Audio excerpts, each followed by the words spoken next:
안녕하세요, 양쌤입니다. 여러분들을 품질의 세계로 초대합니다.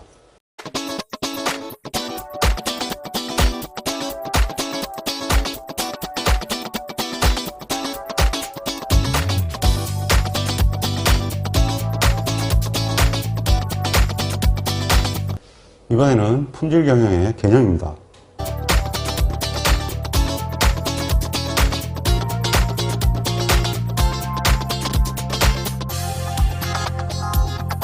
품질 경영은 퀄리티 매너지먼트란 뜻이죠.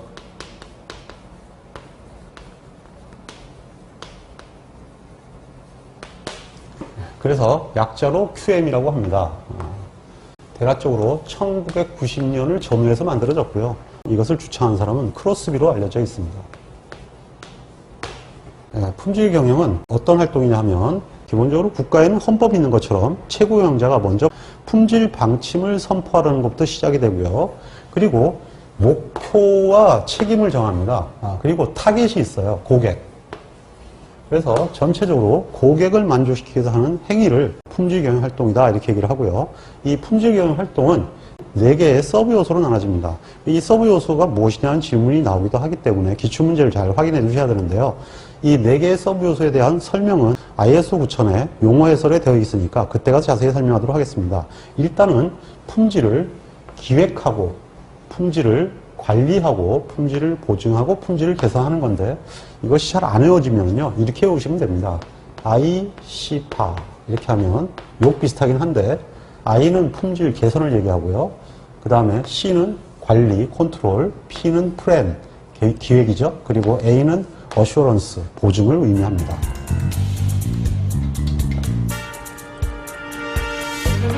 자, 이번에는 품질 경영에서 반드시 알아야 할 사항 중에 하나인데 품질 경영의 7원칙입니다. 이 품질 경영의 7원칙은 2차 시험까지 스시오라고 출제가 되니까 반드시 다 외워두셔야 됩니다. 이것을 외우는 방법은 연결을 시켜서 외워야 되는데요. 제일 처음이 이 2개를 연결시키는 겁니다. 고객 중시의 리더십이다 이렇게 할 수가 있고요. 그 다음에 이 고객 중시의 리더십을 실행하는 것은 조직원들인데 조직원만 해당되는 게 아니고요. 조직원과 그 다음에 이해관계자들이 있어요. 예를 들면 물류 쪽이라든지 아니면은 뭐 운송이라든지 뭐 일을 하는 사람들 그리고 협력업체들도 해당이 되겠죠. 공급자라고 합니다. 이러한 형태에 관련되는 사람들이 전부 다 이 리더십을 따라야겠죠. 그래서 이걸 표현할 때 인원의 적극 참여라고 합니다. 전원 참여가 아니라 적극 참여예요. 즉 능동적인 걸 얘기하고 있고요. 그 다음에 이거와 관계돼서 반드시 하나를 구축해야 할 게 있는데 그것이 바로 뭐냐 하면 관계관리와 관계경영입니다.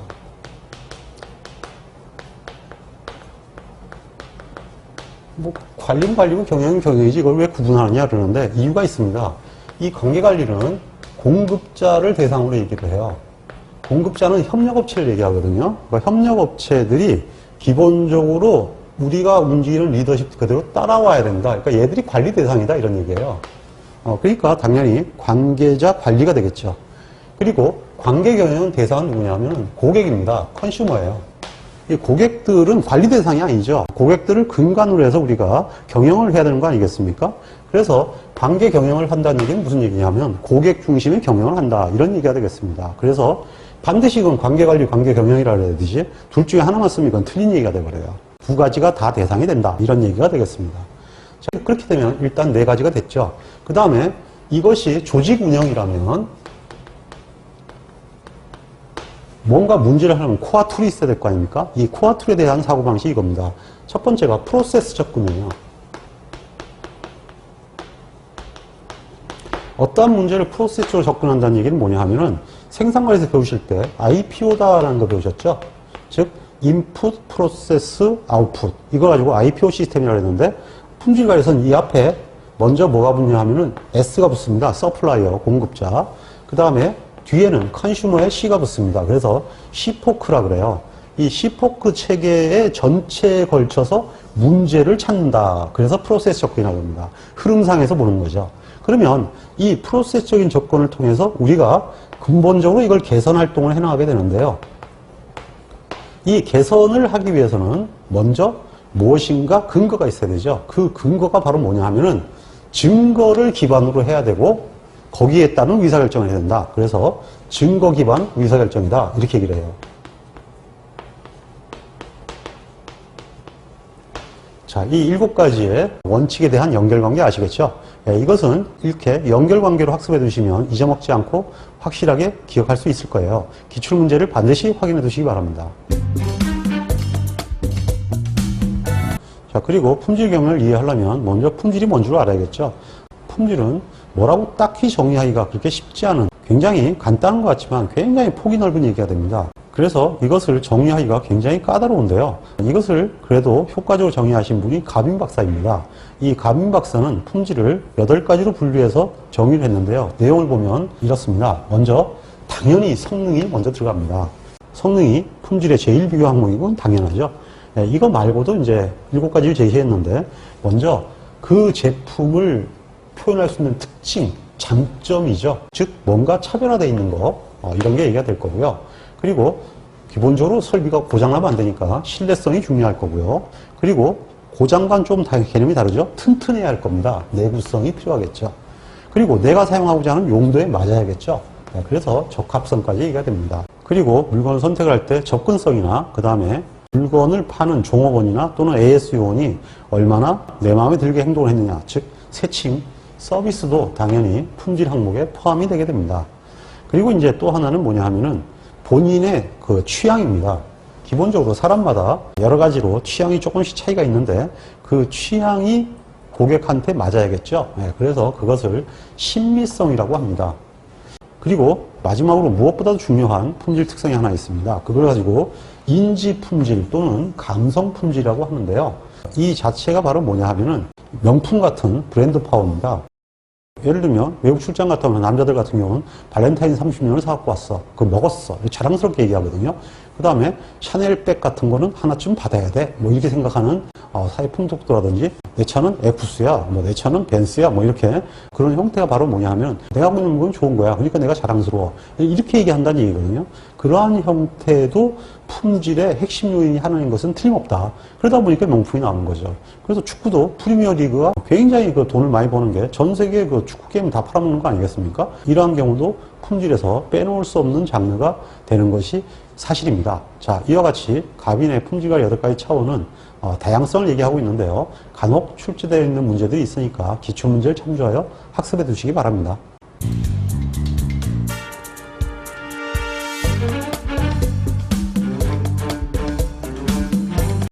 자, 그러면 이번에는 품질의 발전 순서를 보도록 하겠습니다. 품질 관리 발전 순서는 슈아르트로 대별되는 SQC, 그리고 파이겐바움의 TQC, 그리고 마틴 항공사의 GD 운동, 그리고 크로스비의 QM, 그리고 이제 오늘날 TQM으로 이제 대별이 되는데요. 이건 무슨 얘기냐면 기본적으로 처음에는 통계적 품질 관리, 관리도나 검사로 시작이 됐어요. 즉 공정을 중심으로 시작이 됐죠. 그러다가 공정 중심에서 TQC, 즉 고객 중심으로 넘어가요. 그래서 고객을 어떻게 하면 만족시키느냐 해가지고 이제 각 부서 전체의 활동으로 넘어가다가 거기서 아예 결함이 없어야 된다. 제로 디펙트적 관점까지 확대가 돼 갑니다. 그래서 이러한 형태에서 아예 경영 전략으로 품질을 최우선으로 놓고 운영하는 QM 개념으로 확대가 됩니다. 그리고 그것이 지역사회와 연결되는 TQM으로 발전하게 되죠. 그리고 오늘날은 아예 전략적 품질 경영이라고 해서 SQM까지 개념이 확대되어 있습니다. 자, 근데 여기서 이제 시험 문제는 그렇게 뭐 복잡하게 나오는 게 아니고요. 간단하게 나오는데 기본적으로 이 순서를 알아야 돼요. 근데 잘 안 외워지거든요. 자, 이게 뚝 잘라놓으면은 이건 이제 20세기 품질이고 이건 21세기 품질이에요. 20세기 품질에서는 단어 보면 S, T, G, 영어 단어 순이죠. 그래서 알파벳 순으로 일어난다. 이렇게 알고 있으면 되고요. 그 다음에 이것이 말로 나오면 이렇게 돼요. 검사 품질 시대에서 공정관리 시대다. 이렇게 가고요. 그 다음에 원가관리 시대다. 이렇게 얘기를 하고 있습니다. 아마 이거는 이제 Q코스트 중심의 활동이다. 그 다음에 이건 이제 검사 중심에서 관리도 같은 거, 뭐 이런 것으로 발전을 했다. 뭐 이런 형태에 얘기해서 점점 상위 형태로 발전했다는 걸 뜻하는 건데요. 기출문제들이 다양한 형태로 출제가 되어 있으니까 반드시 학습해 두시기 바랍니다. 자, 그러면 이번에는 품질에 관한 용어의 정의를 보도록 하겠습니다. 품질에 관한 정의는 논자들이 굉장히 다양한데요. 일단은 생산자 관점과 소비자 관점과 사회적 관점으로 나눠집니다. 이 생산자 관점의 대표적인 논자로는 크로스비와 세게찌를 들 수가 있는데요. 세게찌의 문제가 과거에 조금 출제가 됐었습니다. 세게찌는 뭐라 그러냐면 시방과의 일치성이다 이렇게 얘기했습니다. 자, 세게찌 이름이 세죠, 세. 그리고 시방과 일치시키는 거예요. 그래서 세, 시 비슷하죠. 예, 이렇게 해가지고 일치하시기 바랍니다. 왜냐하면 어쨌든 생산자, 세게찌, 시방과의 일치. 시방 일치하는 거니까 규격에 맞추는 거예요. 생산자 관점 맞죠. 자, 그리고 소비자 관점의 정의는 주란과 파이겐바움의 정의를 들 수가 있는데요. 주란은 일단 품질이 굉장히 중요한 이대학자 중에 한 명이죠. 예, 그래서 주란의 정의가 많이 이용되고 있는데요. 용도의 적합성을 얘기했습니다. 용도는 소비자들이 쓰는 거니까 소비자 중심이라는 얘기가 되죠. 그리고 실제로 소비자에 대한 정의를 내린 사람은 파이겐바움인데요. 소비자의 기대에 부응하는 특성이라고 했습니다. 근데 그 기대는 절대적 품질과 상대적 품질 두 가지를 다 만족시켜야 된다 이렇게 나갔는데요. 그 이유는 먼저 슈아르트라는 분이 얘기하기를 품질은 주관적 품질과 객관적 품질로 나눠진다 이렇게 얘기했습니다. 주관적 품질은 당연히 상대적 품질이고요. 객관적 품질은 당연히 절대적 품질이 되겠죠. 예, 이러한 측면에서 두 가지를 인용해서 발전시킨 이론으로 나눠서 소비자 기대와 연결시킨 것이 바로 파이겐바움의 품질에 대한 정의가 되겠습니다. 예, 그 다음에 사회적 관점의 정의입니다. 이 IS 9000에서는 대상의 고유 특성의 집합이 요구사항을 충족시키는 정도다 했는데요. 이거는 IS 9000의 정의답게 품질경영 시험 문제에서 품질에 관한 정의로 많이 인용되고 있습니다. 근데 사실 이것만 봐서는 사회적 정의라고 하기가 좀 어렵죠. 근데 IS 9000 자체가 QM적 측면에서 만들어진 것이기 때문에 사회적 품질이 포함되어 있는 상황이라고 볼 수가 있거든요. 그래서 IS 9000에서 내린 정의가 사회적 관점의 정의다 이렇게 구분하고 있습니다. 근데 실제로 사회적 관점의 정의는 실험기획법에서 배웠던 다구치의 정의죠. 기본적으로 품질이란 뭐냐 그랬더니 실제로 소비자들이 사용하면서 발생되는 모든 부작용들을 다 포함한 것이 바로 품질의 폐해다 이렇게 주장했단 말이에요. 결론적으로 뭐냐 하면은 사회에서 발생하는 비용까지가 다 포함된 비용이니까 이것이야말로 당연히 사회적 관점의 정의가 맞죠.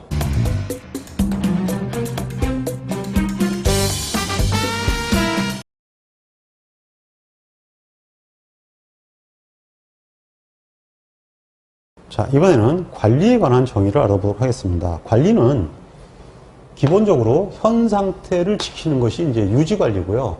그리고 기본적으로 현 상태가 좋게 하는 것을 개선이라고 합니다.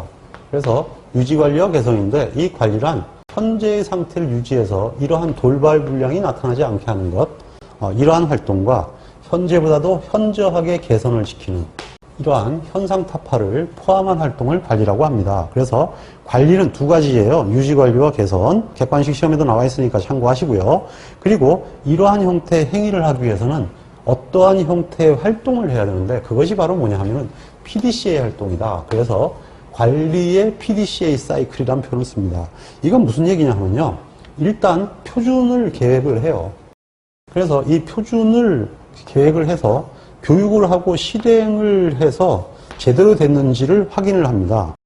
그래서 만약에 잘못됐으면 계획과 실행의 관계의 차이에 갭을 줄이는 개선 활동을 하고요. 시정 조치라고 하겠죠. 그래서 그걸 체크라고 하고 그리고 자 이렇게 해보니까 이제 표준을 어떻게 좀 바꿔야겠다 결정이 됐죠. 그래서 새로운 표준을 설정해서 개선에 대해서 입안하는 형태를 액션이다 이렇게 얘기를 합니다. 그래서 이와 같은 관계를 그 관리 사이클이라고 하거든요.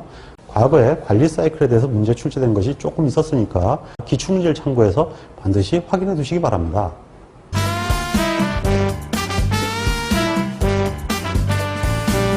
자, 그러면 품질관리 정의에 대해서 알아보도록 하겠습니다. 먼저 주란입니다. 주란은 품질관리에 대한 정의를 이렇게 내렸습니다. 어떤 표준을 설정하고 이걸 달성하기 위한 모든 수단의 체계다 이렇게 얘기했습니다. 자, 수단 이 말이 나오면은 주란의 정의인데요. 수단 그러니까 아프리카 수단 생각하나요? 예. 주란은 기본적으로 일본이 품질에도 굉장히 척박하던 1952년도에 일본으로 건너가서 일본의 품질 관리를 꽃피우는 그런 역할을 하게 되죠. 그러니까 그 척박한 땅에서 모든 수단과 방법을 하지 않고 노력을 해서 일본을 끌어올리게 돼요. 자, 수단 기억하시겠죠? 자, 두 번째는 데밍입니다. 데밍은 슈아르트의 직계제자예요. 그러니까 슈아르트가 통계적 품질 관리 지향하는 사람 아니겠습니까? 데밍 역시 기본적으로 SQC, 통계적 품질 관리라는 말이 무조건 들어갑니다. 그래서 통계적 품질 관리 또는 통계를 활용하여 기본적으로 이런 말이 들어가게 되면 무조건 데밍입니다. 자, 그리고 파이겐바움에 관한 얘기입니다. 파이겐바움은 소비자 중심의 품질이라고 그랬죠. 이것도 마찬가지예요. 품질 관리도 소비자에게 충분히 만족되는 품질의 제품을 가장 경제적으로 생산하는 것이다. 그렇게 생산하도록 하는 것이다. 즉 TQC론이거든요. 그래서 소비자, 고객 이런 말이 들어가면 TQC론이 되기 때문에 이것은 파이겐바움의 정의가 되죠. 자, 세 분의 정의 구분하겠죠. 주라는 수단, 그 다음에 데밍은 통계, 파이겐바움은 소비자입니다. 자, 그러면 ISO 8402는 정의가 뭐라고 되어 있나요? ISO는 기본적으로 요건에 대해서 맞냐 틀리냐 하거든요. 리콰이어먼트를 충족하기 위한 수단이다. 이렇게 알고 계시면 됩니다. 기본적으로 ISO에 나와 있는 요구사항들을 리콰이어먼트라고 그래요. 그러니까 요구사항, 요건 이렇게 표현하거든요. 그래서 요건 충족이다. 이렇게 표현을 합니다. 그러면 이번에는 품질관리에 대한 여러 가지 잡다구리한 사항을 알아보도록 하겠습니다. 과거의 품질학자로는 대표적인 사람이 파이겐바움이었기 때문에 파이겐바움의 얘기가 많이 소개가 돼 있죠. 먼저 파이겐바움이 TQC에서 얘기했던 품질관리의 4대 업무입니다. 이 품질관리 4대 업무는 과거에는 2차 시험에도 종종 나왔고요. 객관식 시험에도 많이 나왔는데 요즘은 이제 좀 뜸하죠. 사실 요즘은 이건 나오면 안 되겠죠. 워낙 옛날 이론이니까요. 자, 파이겐바움은 품질관리 업무를 크게 네 가지로 봤습니다. 하나는 신제품 관리인데요. 신제품 관리는 당연히 표준을 세워야 되는 거니까 품질 부문의 업무가 되죠. 그래서 표준을 만드는 것 이런 얘기가 되고요. 수입 자재 관리라고 해서 시방에 맞는 자재를 경제적으로 구매하는 거. 그러니까 일단 양품 자재를 갖고 와야 된다 하는 게 이제 두 번째가 되겠죠. 그리고 세 번째는 제품이 양품이어야 돼요. 그러니까 불량이 나오기 전에 미리미리 컨트롤해서 고친다. 제품 관리가 기본적으로 핵심이 되고요. 그 다음 네 번째는 뭐냐 하면은 특별공정조사라는 건데 이건 뭐냐 하면은 불량이 나왔어요. 불량이 나오면 그냥 그대로 생산할 수는 없잖아요. 그러니까 불량에 대해서 원인을 규명하고 그리고 효과적으로 그것을 개선을 해서 기본적으로 불량이 안 나오도록 하는 행위, 즉 시정조치 활동을 얘기하는데요. 기본적으로 이제 이 활동을 계속 이쪽에다가 반복해서 함으로써 기본적으로 품질을 향상시키는 활동을 하는 거죠. 네, 이것은 정말 초보적인 품질관리부서의 업무죠. 그리고 파이겐바움은 그에 져서 TQC에서 권한과 책임을 고려한 품질 수준이라는 좀 특이한 얘기를 했는데요. 이거 지금도 2차 시험에도 나와요. 근데 이거는 뭐 오래된 얘기는 하지만 그건 나름대로 이게 설득력은 있어요. 이게 뭐냐 하면요. 일단 영업 부문이 고객들한테 스펙을 제시를 해요. 이것을 가지고 보증품이라고 합니다. 용어가 좀 어렵죠? 예, 보증해주는 품질 수준이라고 할까요? 예, 품질 수준의 위는 뭔지 모르겠네요. 자, 근데 여기서 마지막에 이 영업 부분한테 물건을 출하시켜주는 전에 마지막 검사를 하는 게 검사 부분이죠. 검사 표준은 보증품이보다 좁아야 된다, 약간. 그래야 검사품이 합격한 놈이 소비자들이 샀을 때 불량이 없죠. 만약에 이것이 이것보다 넓거나 같으면은 애매한 것들이 판정이 좀 바뀔 수도 있으니까 여기서는 양품이라고 나갔는데 거기도 불합격될 수도 있으니까 조금 골치 아파지죠. 예, 수량이 모자라게 되니까 기본적으로 추가 생산을 하게 되거든요. 그런 걸 안 하겠다는 얘기죠. 그러면은 검사품은 제조품에 대해서 하니까 제품 표준, 품질 표준은 이게 이제 원래 생산 표준이 되겠죠. 이 품질 표준은 기본적으로 이거보다 더 좁아야 된다. 이런 이론이에요. 그러면 이렇게 되면 여기서 생산부에서 만든 제품은 검사하면 하나도 분량이 안 나오겠죠. 그러면 당연히 검사에서 하나도 안 나온 분량이 판매를 했을 때 소비자는 불만이 또 없는 상태가 되죠. 예, 그래서 일종의 수준 피라밋이 만들어집니다. 그리고 당연히 앞으로 일어날 설계는 즉 품질 목표인데요. 이 목표 품질은 기본적으로 현재보다는 더 좋아야 될 거 아닙니까? 그러니까 더 좁아야 되죠. 예, 이와 같은 형태로 품질 수준을 정의를 하고 이것을 자기네 지위에 적응을 해왔는데 어쨌든 지금도 당연한 관점이 되겠죠. 어쨌든 기출문제를 통해서 어떤 형태가 출제됐는지 확인해 두시는 게 필요하겠습니다. 자, 그러면 이번에는 대미의 품질관리 사이클입니다. 이거는 관리 사이클하고 달라요. 그리고 이것은 관리 사이클보다는 더 품질관리 얘기이기 때문에 더 출제가 빈도가 높습니다. 일반적인 그 관리 사이클은 플랜, 두, 체크, 액션인데 설계, 제조, 검사, 조치 이런 조직적 행위를 얘기합니다. 거기에 반해서 품질관리 사이클은 철저하게 표준과 연결되어 있는데요. 품질의 설계, 즉 표준을 설정한다 이렇게 되어 있고요. 두 번째는 두는 이 표준에 대한 훈련과 그것을 실시하는 것을 의미합니다. 그래서 그 실시라는 것은 표준대로 돼야 되니까 공정관리라고 표현을 해요. 근데 시험 문제는 객관식에서는 이것을 품질관리로 쓰거든요. 그러니까 품질관리 사이클의 품질관리는 오답이 되죠. 반드시 명심하세요. 그리고 실제로 이것이 만들어진 결과에 대해서 제대로 되는지 체크해야 되겠죠. 그 체크 행위를 품질 보증 행위라고 합니다. 그리고 이 품질 보증 체크 결과가 나쁘게 나온 것들에 대해서는 조사를 해서 개선을 한다. 그래서 품질 조사 및 개선 활동이다 이렇게 얘기를 하거든요. 실제로 이 PDCA가 명칭과 함께 내용이 연결돼서 출제가 되고 있어요. 그래서 어려운 문제는 굉장히 어렵습니다. 반드시 기출 문제를 확인해 주세요.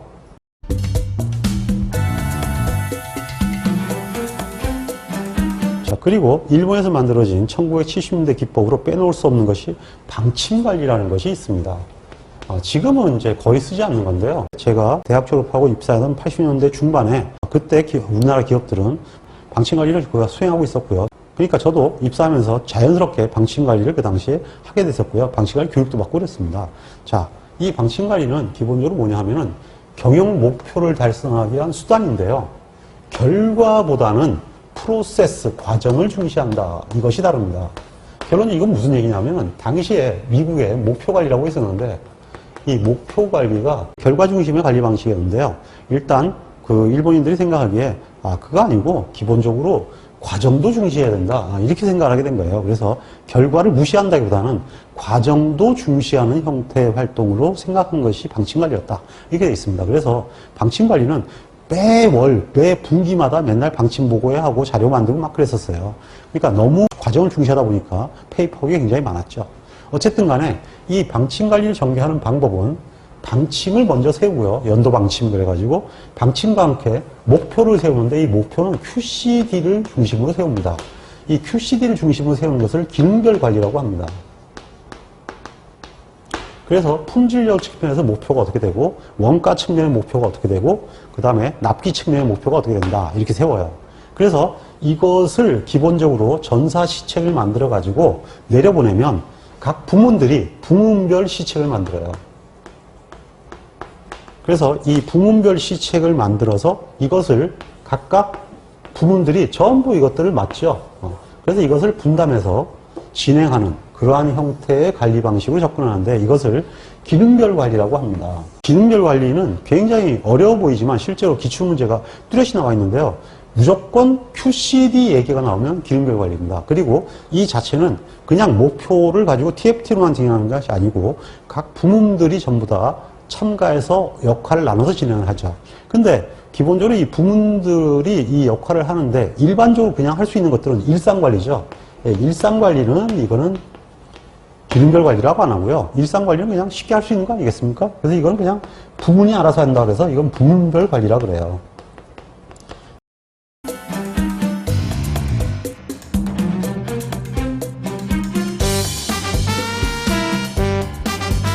TQM은 퀄리티 매니지먼트에 토탈이 붙어 있는 것입니다. 그래서 TQM 이렇게 되어 있죠. 기본적으로 TQM은 QM 체계 위에 기업 문화의 혁신 활동을 플러스한 거고요. 그리고 기본적인 그 접근 방향을 사회 참여 확대까지를 포함해서 하는 일종의 전략 경영 시스템의 일부가 됩니다.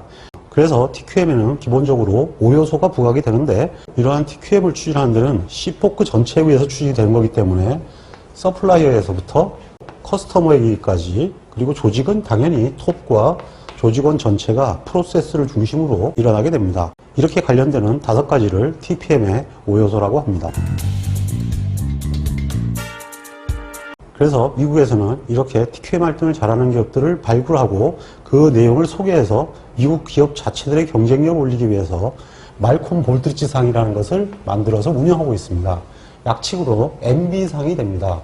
그렇다고 우리나라 이명박 대통령하고는 관계가 없음을 알려드립니다. 자, 이 MB상은 민관 합동형인데요. 정부에서만 주관하면 정치적인 목적이 될 수가 있죠. 그래서 정부와 함께 미국 품질관리학회가 같이 연결이 돼서 민관 일체형으로 추진하는 그러한 행사입니다. 이 MB상을 수여하는 조건은 품질 경영에 모범이 되는 기업을 기준으로 이제 주게 되고요. 그래서 말씀드린 대로 이러한 기업들에 대한 벤치마킹을 통해서 미국 기업의 경쟁력 강화를 목적으로 하고 있습니다. 실제로 이 MB상을 받은 기업들은 모토로라라든지 GE, AT&T 이러한 굴지의 대기업들이 주요 수상업체로 알려져 있습니다. 이 말콤 볼드리지 상은 1980년대 미국이 일본 기업들한테 밀리기 시작하면서 미국 기업을 부흥시키자는 목적으로 만들어졌습니다. 그래서 실제로 이 상을 만들 때 일본의 대밍상을 벤치마킹해서 만들었습니다. 이 대밍상은 일본인들이 자기네 나라의 품질 관리를 전수해준 대밍을 지르기 위해서 만들어졌는데요. 이 대밍은 그 당시에 PDCA를 비롯한 그 절차를 굉장히 중시했습니다. 그래서 실질적으로 대밍상은 how to 중심의 프로세스 중심으로 평가 요소가 갖춰져 있고요. 3개 요소 10개 범주로 되어 있습니다. 이것을 벤치마킹해서 말콤 볼드리지 상은 3개 요소 7개 범주로 만들었는데요. 프로세스는 기본적으로 미국 기업들이 강하기 때문에 상대적으로 약세를 보이고 있는 일본의 목표 관리를 굉장히 강화를 합니다. 그래서 화투두 중심의 목표 지향형으로 평가 방식을 정하게 됩니다. 참고로 우리나라도 품질관리 대상 제도가 있는데 1990년도에 그 상을 만들면서 미국의 말콤 볼드리지 상을 벤치마킹하여서 만들어졌습니다. 사실 우리는 벤치마킹이라보다도 사실상 말콤 볼드리지 상을 카피 떠서 만든 수준입니다. 그래서 내용이 똑같다고 할 수가 있죠. 여기서 실제로 시험에 잘 나오는 것은 뭐냐 하면 이 화투두와 하우투두의 관계인데요. 화투두는 기본적으로 W자가 말콤 M을 뒤집으면 화시 되죠. 이렇게 연결시켜 두시면 당연히 나머지 하우는 대밍이 될 테니까 연결이 좀 쉬워지겠죠. 그래서 화과 말콤의 관계를 확실하게 연결시켜서 암기해 두시기 바랍니다. 자, 이 말콤 볼드리지 상은 실제로 이 7개 범주의 평가 항목이 시험에 나옵니다. 기본적으로 리더십을 평가를 하고요. 사장을 평가죠. 그리고 당연히 기획을 평가합니다. 플래닝이 중요하니까요. 그 다음에 고객이 평가가 돼야 되겠죠. 고객과 시장 동시. 그래서 이 C가 되죠. 그래서 사장, 기획, 고객이 기본이 되고요. 그 다음에 이제 기본적으로 내용 아니겠습니까? 인력, 인적 자원이죠. 네, 조직이죠. 그러니까 조직의 경쟁력이 이제 중요한 사항이 됩니다. 그래서 실제 이런 기본적인 평가 항목 4가지와 그리고 이제 3가지는 운영입니다. 그러니까 프로세스의 운영이죠. 네, 프로세스의 운영. 그리고 측정 및 분석. 즉 측정 및 분석이니까 견제가 되겠죠. 이로 인한 성과. 이와 같이 7개 범주에 걸쳐서 평가를 하게 되어 있습니다. 기출문제랑 연결시켜서 잘 확인해 주시기 바랍니다. 그리고 MB상의 평가 항목과 함께 국가품질상의 평가 항목을 질문한 경우가 있는데요. 국가품질상의 평가 항목은 MB상과 동일하기 때문에 별도로 학습하실 필요는 없습니다.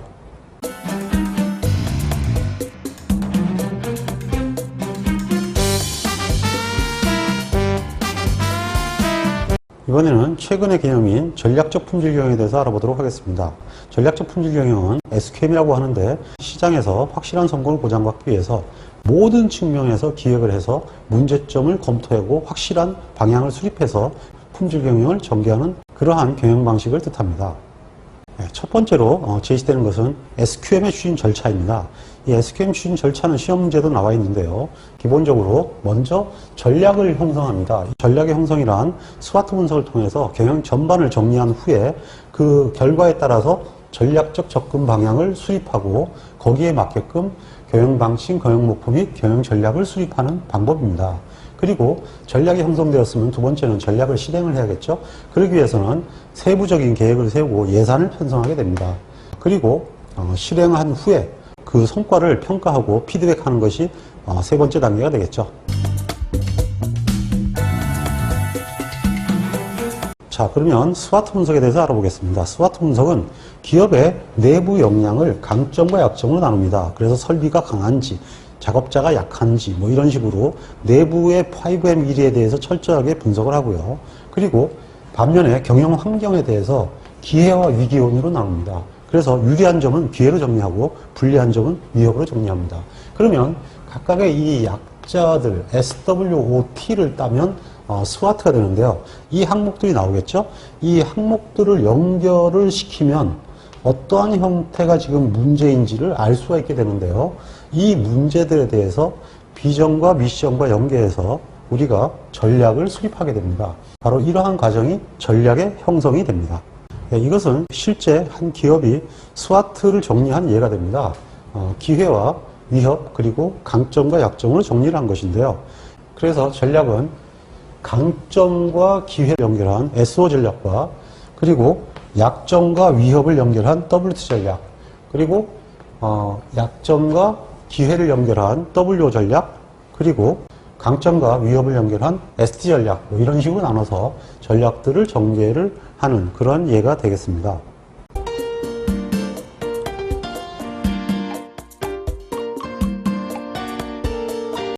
그리고 품질 전략을 수립하는데 근간이 되는 각 그 품질 학자들의 사상들을 연결시켜서 레이 게하니 교수가 품질 가치 사설이라는 것을 주장하였습니다. 그 내용이 무엇인지 알아보도록 하겠습니다.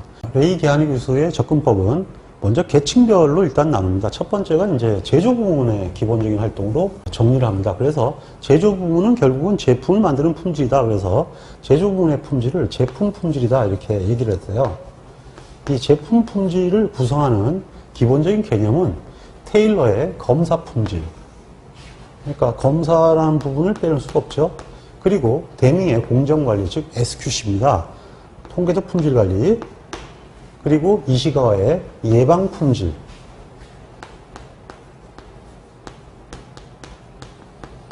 이 세 가지를 묶어서 제품 품질이라고 하였습니다.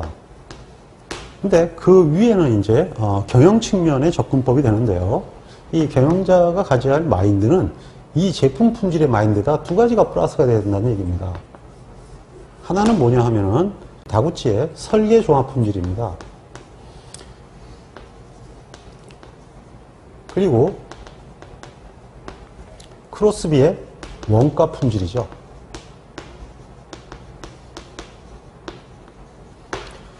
그래서 이 제품 품질의 설계 종합 품질과 원가 종합 품질이 플러스가 되면 이것을 경영 종합 품질이라고 합니다. 즉 임원들이 가져야 할 마인드죠. 그러니까 결론적으로 이렇게 되는 거죠. 생산 부분에서는 예방 위약과 불량을 내지 않는 노력을 해야 되고 기본적으로 경영자라면 모든 것을 원료 단계에서 풀려는 노력과 그리고 원가 마인드를 가지고 운영을 해야 된다. 이것이 경영 종합 품질이다. 이런 얘기가 되겠죠. 그리고 전체적으로 전략적 전개를 하는 데 있어서는 이거 위에 새로운 두 가지가 얹어져야 되는데요. 하나는 뭐냐 하면은 마스다의 시장 창조 품질이고요. 또 하나는 컨스의 시장 종합 경쟁 품질입니다. 아시다시피 컨스의 시장 종합 경쟁 품질은 이거는 벤치마킹입니다. 벤치마킹과 그 다음에 시장 창조, 즉 고객을 만족시키는 게 아니라 나아가서는 고객을 끌어들이는 작업이죠. 예, 이런 형태로 가야 되는 것이 이것이 바로 전략 마인드가 되겠죠. 그래서 이거 가지고 전략 종합 품질이다 이렇게 얘기를 합니다. 즉 회장이 가져야 되는 것이죠. 미래의 운영자가 가져야 되는 거고요. 결국은 고객 만족의 실현은 이 기층의 제품 품질과 그 다음에 임원들의 경영 종합 품질 그리고 최상위 리더의 전략적 종합 품질이 융합됨으로써 고객 만족 품질을 얻을 수 있다. 이렇게 좀 복잡한 개념으로 설명한 것이 바로 레이 게하니 교수의 품질 가치 사설입니다. 그래서 이 내용들을 전체로 이해하고 접근하기에는 사실 사상이 너무 많아서 굉장히 어렵습니다. 그래서 기출문제들을 잘 검토하셔서 어떻게 출제되는가를 보시면은 그래도 좀 쉽게 익힐 수 있으니까 그런 정도로만 학습해 주시기 바랍니다.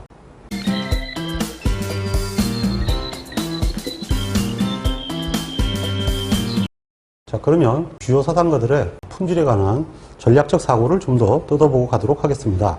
먼저 크로스비에 관한 사항입니다. 크로스비는 품질 경영의 4대 절대 원칙을 강조하신 분입니다.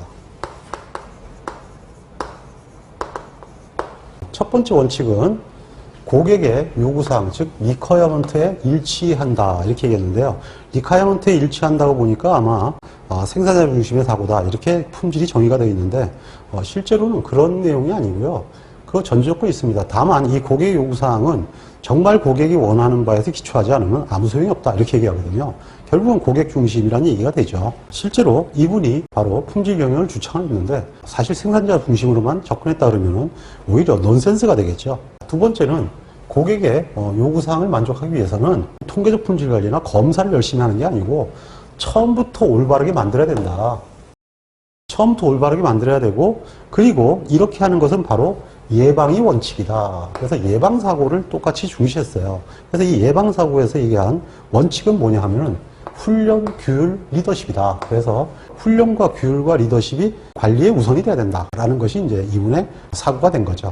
그리고 세 번째는 수행 성과는 무결점이다 이렇게 얘기했습니다. 실제로 이분은 젊은 시절에 마틴항공사에서 근무를 했는데요. 마틴항공사가 GD운동을 만드는 회사거든요.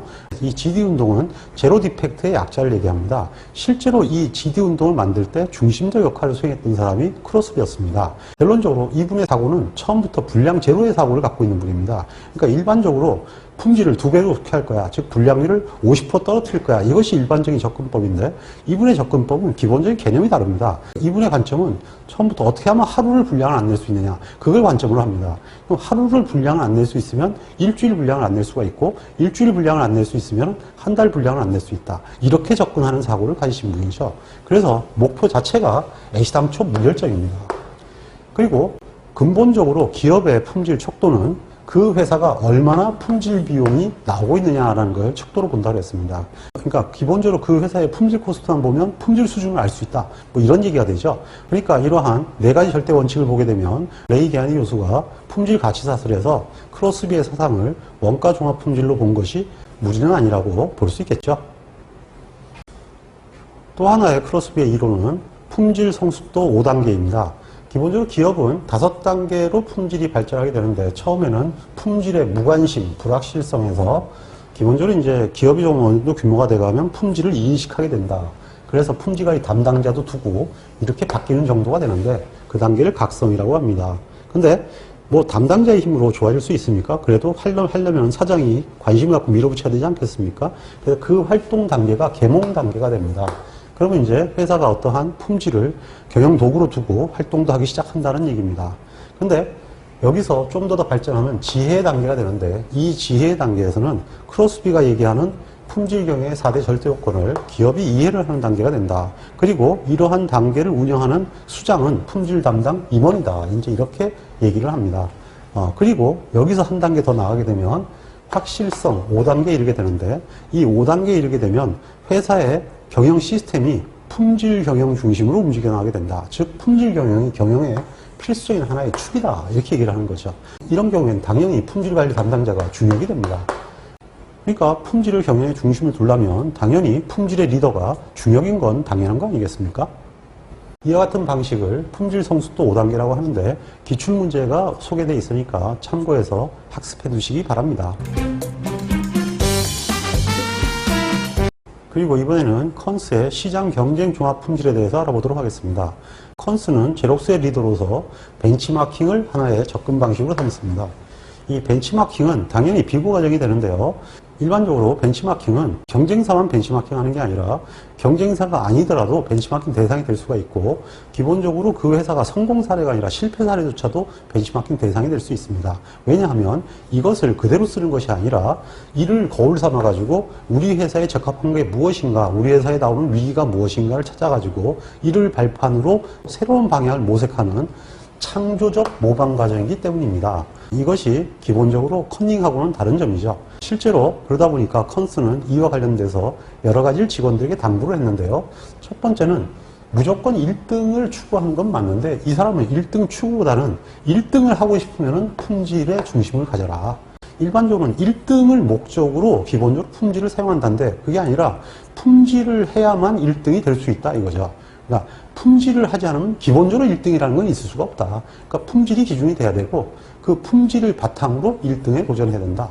이런 얘기가 되겠죠. 그리고 기본적으로 고객의 리콰이어먼트를 알아야 리콰이어먼트에 맞는 제품을 보내겠죠. 그래서 크로스비와 똑같이 리콰이어먼트를 만족시키는 것이다. 결국은 이게 관건이라고 얘기했고요. 그리고 종업원의 참여가 필수적으로 봤고요.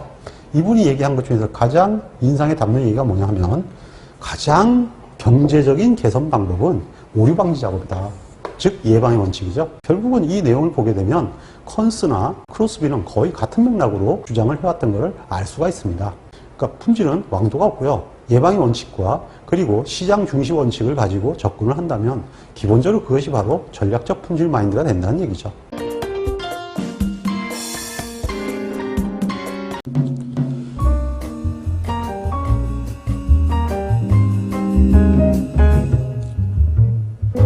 품질 경쟁력은 제때 제대로 행하는 것입니다. 양쌤의 품질 경영 산업기사를 활용해서 반드시 원하는 자격증을 취득하시고 품질에 관한 전문가가 될 수 있도록 응원하겠습니다. 홍콩 파이팅!